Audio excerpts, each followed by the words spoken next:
I think these two guys, what did you think of their, let's don't look at visual verbal, let's look at substance and style. How was their substance? The content of what they said. Clear and concise. They obviously prepared for it. Obviously. The big go. You know, a few minor bumps here and there, a few verbal distractions and non-verbal distractions. Right. They were crystal clear. Bingo. What do you guys think? I mean, let's assume we're a typical group of students. Did what they say resonate with us? Resonate with you? I mean, they had issues. They had points. They had planks in their platform. They had the essence of their substance. What did you think of it? The substance, not the style. Did all the planks that they regurgitated as to what they want to do if they were student body president, did that resonate with you? Yeah. Okay, so their substance was okay. And like I say, if they do really, really good substance and do their verbal really good, they don't have to do as much visual. Those two will compensate for it. So that's pretty much it. And notice, when you speak, you always focus on the verbal and the nonverbal. And then if you can, you sprinkle extra chocolate shavings on top of the cake. You put extra hot fudge on the sundae by doing the delivery tools. Self-enclosure, word choice, appropriateness for audience, all that good stuff. Jimmy, of the two of them, he used a little bit of repetition. And he didn't emphasize it well, but did you notice it? What was his repetition? 3 times he gave a platform plank and followed it with the phrase, as student body president, I will work to make this happen. And he would give another platform plank and say, as student body president, I would work to make this happen. So he did a little bit of repetition. If either of them used parallel structure, I didn't notice it. Did you notice when they used parallel structure? I came, I saw, I conquered. We can do this. We will do this. We must do this. Jimmy did do that. He did like not for the administration, but with the administration. Yes, very good. Right, Amaranth. That was yes, that was parallel structure. We will achieve these goals not working against the administration, right, but working with the administration. That's parallel structure. That's good. So he sprinkled a little bit of icing on the cake. So that was cool. And I'm really glad, Robbie, you invited these guys to come talk, because this gives us a real live example of public speaking that has potential import. You know, how well these guys do this means whether or not they get elected. And so we got to see real live public speaking that counts. And then we got to analyze it. Okay, then. Anything else that you guys picked up from these two presentations that we need to emphasize? I thought, go ahead. Sorry, I thought Corey could have walked around. You thought which? Corey could have walked around and kind of stayed in the same spot. Bingo. He didn't.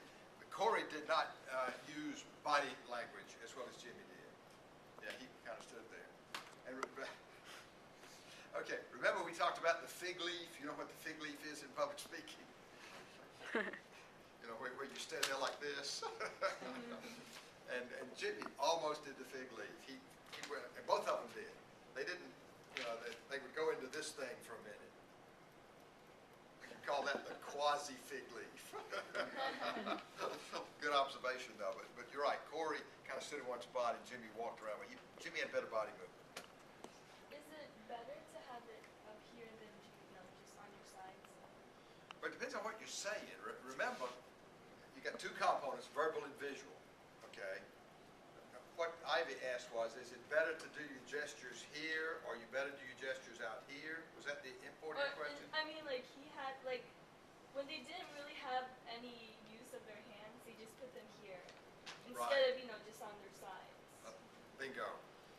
No, if you're not going to use your hands, and y'all do this, if you're not going to use your hands, and I know Jimmy did this, and I wasn't watching, maybe Corey did. If you're not going to use your hands, you stick it in your pocket. And that makes you look casual, makes you look professional, makes you look like you're in control. And a lot of speakers, they'll use their hands when they really want to emphasize. They use both of them. And then when they want to get more casual, they'll put one in and talk for a while. And then they might go to two, and then they'll put the other one in and talk for a while. But these are all considered gestures. In general, though, you don't do this like, let us pause for a word of prayer.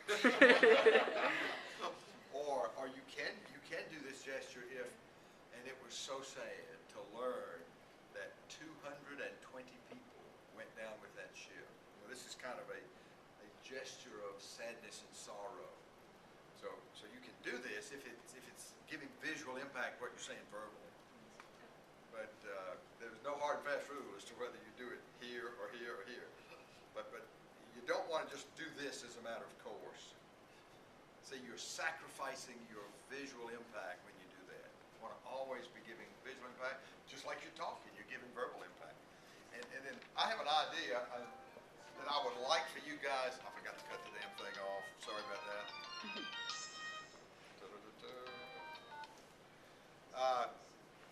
I would like to make a point for us, anytime we get up to give a speech, either impromptu or prepared, it would be so good if we would say, okay, in this little speech I'm fixing to give you, I'm going to focus on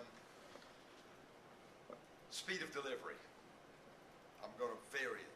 I'm going to have a fairly moderate speed, and then I'm going to speed it up at certain times, and I'm going to slow it down. Or you say, in this speech I'm going to focus on volume. I'm going to speak at volume that's appropriate for this room, and sometimes I'm going to get really excited, I'm going to raise my volume, and sometimes I'm going to get soft and intimate and whisper. You know, when you do that up front, you tell us what aspect of public speaking you're going to practice.